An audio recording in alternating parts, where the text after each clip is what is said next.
Bavardage du jour, bonjour, c'est votre Go sous micro et aujourd'hui on va parler cheveux blancs.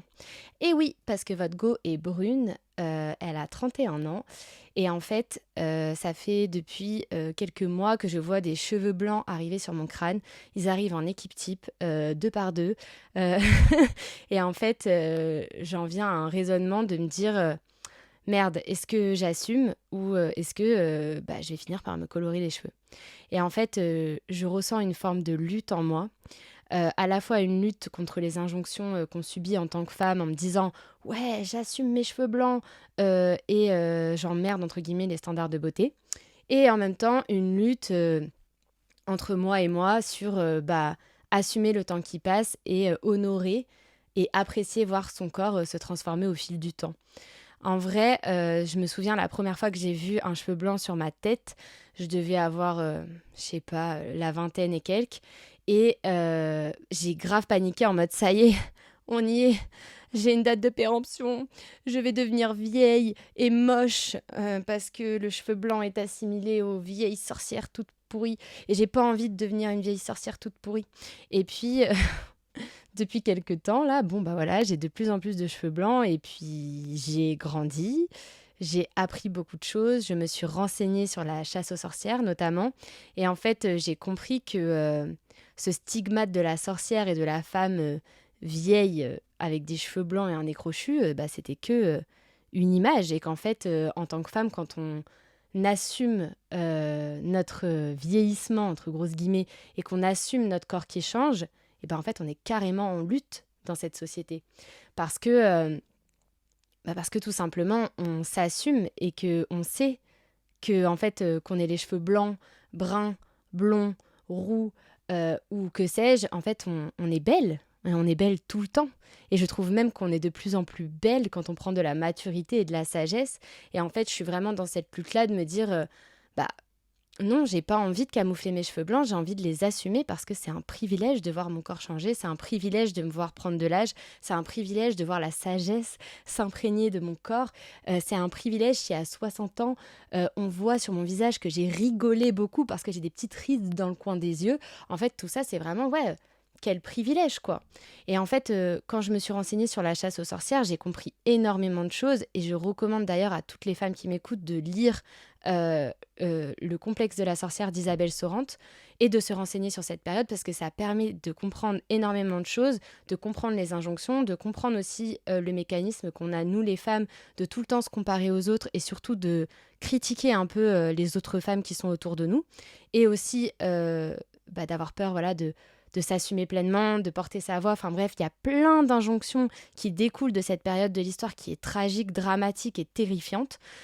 Et du coup, je vous conseille le complexe de la sorcière d'Isabelle Sorante. Moi, personnellement, ça m'a permis de comprendre beaucoup de choses.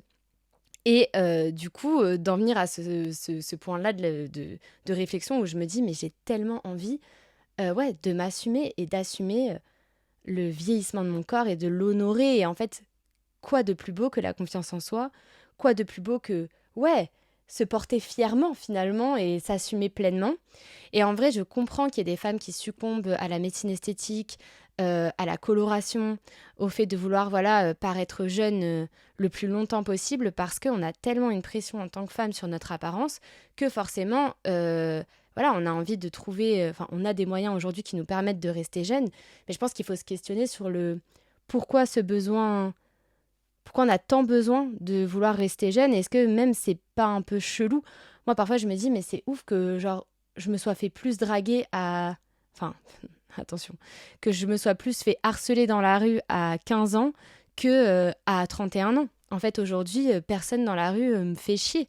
J'ai pas de mec qui arrive en sifflant enfin voilà, j'ai pas de problème. Mais à 15 ans, c'était permanent. Dès que je sortais dans la rue, j'avais toujours des vieux mecs bedonnants qui se permettaient voilà, de venir me parler, de me draguer, de me faire un commentaire, etc. Et en fait, c'est aussi bizarre, je trouve, d'alimenter ce truc-là, de se dire faut qu'on reste désirable et qu'on reste jeune. En fait, c'est une croyance. On est désirable tout au long de notre vie et je pense que quand voilà, déjà, on se sent désirable entre soi et soi, on cultive voilà, c'est ce bien-être, cette aisance, notre côté un peu sexy nini, et cetera. Il a rien à voir avec le temps et ni avec les cheveux blancs, ni avec les rides. En fait, pour moi, ça n'efface pas la beauté de notre être. Au contraire, c'est plus on s'assume et plus on est fier en fait de dire voilà, moi je suis une femme qui prend de l'âge, j'ai des cheveux blancs et je me sens belle, je me sens confiante, je me sens sexy. En fait, c'est là que je trouve qu'on se bat et qu'on gagne finalement dans cette société. Et encore une fois, je ne juge pas les personnes qui ont recours à la médecine esthétique, bien au contraire, je le comprends parce que on a tellement, tellement, tellement de pression en tant que femme.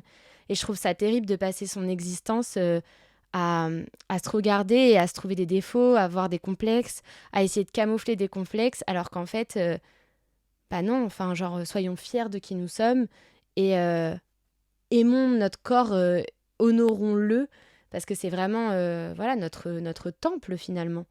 Et je pense que quand tu te réveilles le matin, que ton cœur bat, que tu es en bonne santé, que ouais, tu peux être en mouvement, enfin remercie ton corps, tu vois, pour sa puissance, pour sa force. Euh, et puis, enfin, on a un être tellement magique dans l'intuition, enfin, pour moi, la chasse aux sorcières, elle a aussi eu un impact sur ça, sur la confiance intérieure des femmes et sur voilà l'intuition, enfin le rayonnement intérieur, la confiance en soi. Et c'est ouf parce que la plupart des femmes, par exemple, quand elles veulent porter leur voix sur un sujet, elles se posent toujours la question de la légitimité. Elles ont toujours peur du regard des autres.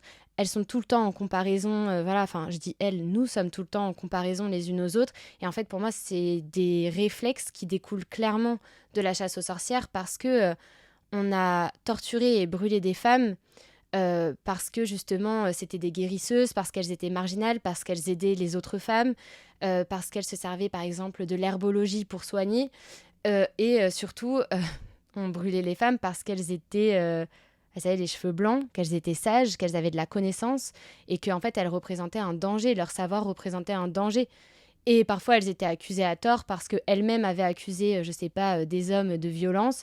Et en fait, pour se venger, les hommes, ou pour se protéger, les hommes disaient ah bah, ah bon, moi j'ai eu de la violence envers toi. Et ben, en fait, c'est une sorcière. Allez, torturez-la, celle-là. Et en fait, c'est fou quand on se renseigne sur cette période, on se rend compte qu'il y a beaucoup de réflexes et de codes du patriarcat qui en ont découlé. Et je pense que c'est primordial pour nous, les femmes et les femmes d'Europe notamment, d'aller se renseigner sur cette période-là parce que on n'a pas du tout de place en tant que femme. Ouais, enfin, notre divinité, notre essence, notre puissance, elle n'a aucune place aujourd'hui dans la société, alors que pourtant c'est en chacune d'entre nous.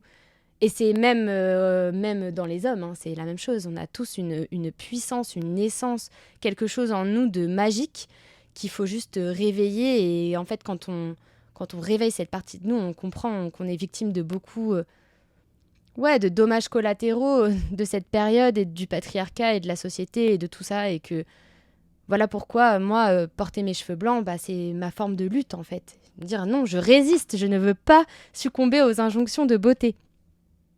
J'ai eu la bonne idée d'enregistrer cet épisode le 14 juillet quand les avions du défilé passent au-dessus de mon immeuble. Donc j'espère que ça va pas être trop problématique, qu'il va pas y avoir des bruits de fond, genre des tremblements.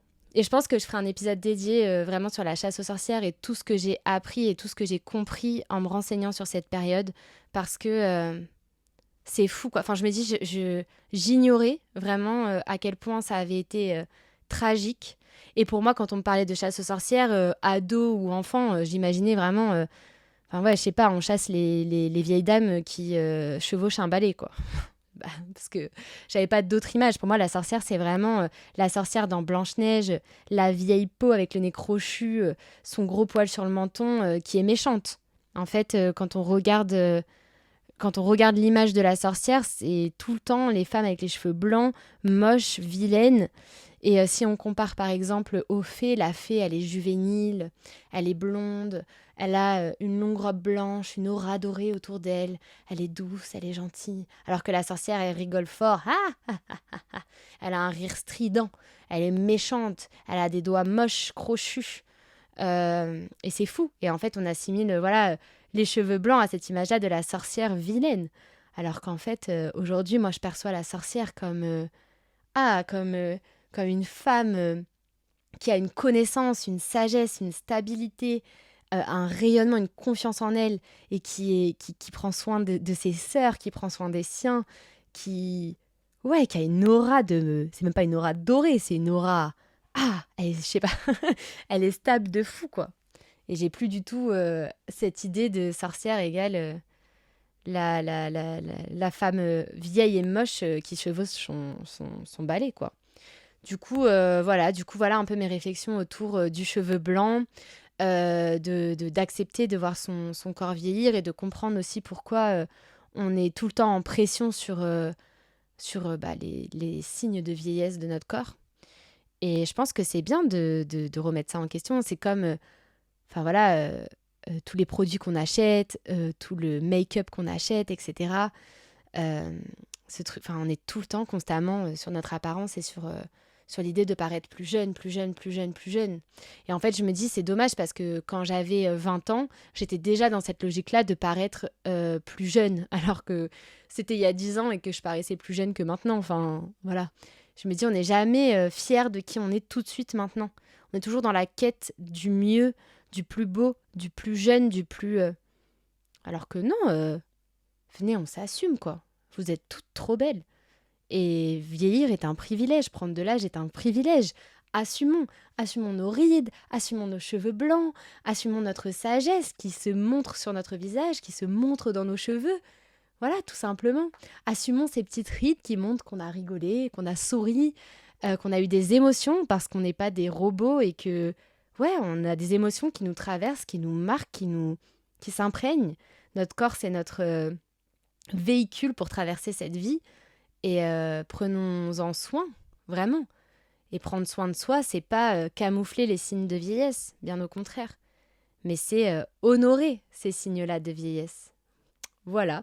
Bon, j'espère que ça vous aura parlé. Et du coup, je préparerai un épisode sur la chasse aux sorcières pour vous en dire plus parce que c'est vraiment une période de l'histoire qui me fascine et qui m'a réconciliée avec beaucoup de choses aussi. Et où je me suis dit, ah bah c'est marrant, j'ai eu un appel très fort pour me renseigner sur ce sujet-là. Et en m'y renseignant, c'est comme si j'avais permis à une partie de moi de se révéler et de donner plus de relief à tout ce que je fais au travers des podcasts, de mon compte Instagram et de qui je suis en fait dans la vie. Et du coup, j'ai vraiment envie de vous en parler. Voilà, et bien en tout cas, prenez soin de vous. Et si vous avez des cheveux blancs, sachez que vous êtes tout simplement des sirènes. Bisous!